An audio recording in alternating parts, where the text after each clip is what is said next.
बहीण लाडकी, बहिणीचा सन्मान करत असेल तर माझी काही तक्रार नाही.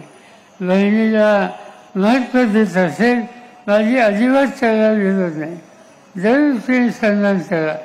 पण एका बाजूला लाडकी बहीण म्हणायचं, दुसऱ्या बाजूने आज बहिणीची अवस्था काय.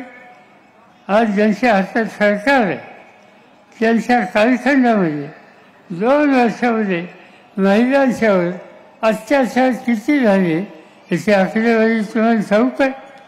पोलीस स्टेशनला ज्या नोंदी केल्यात महिलांच्यावरच्या अत्याचाराच्या त्या आपल्या राज्यामध्ये 67,381.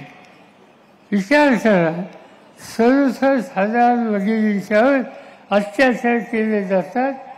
लाडकी बहीण म्हणायचं आणि दुसऱ्या बाजूने ही स्थिती काय याचा अर्थ आहे.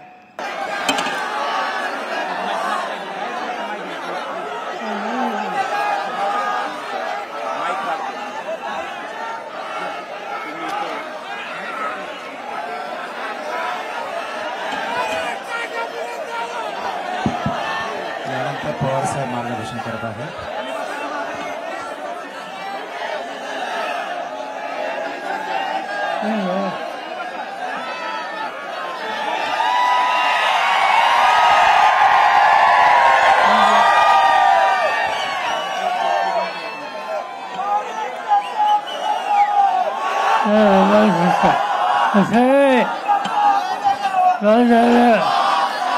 असं आहे की निवडणूक आयोगाच्या कायद्याप्रमाणे 6 वाजता सभा संपायला पाहिजे.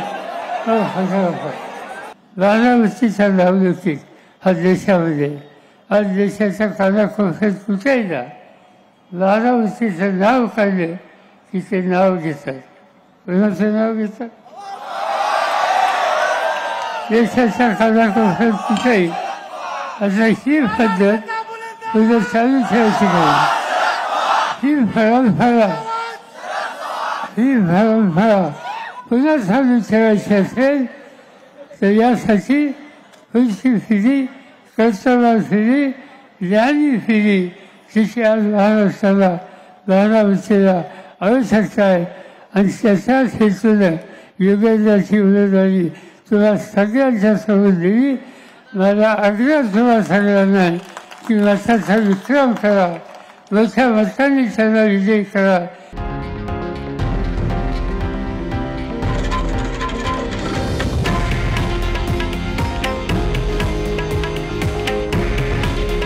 हे आहे देशातील नंबर 1 न्यूज नेटवर्क आणि आपण पाहत आहात TV9 मराठी. काळजी तुमची, हित महाराष्ट्राचं.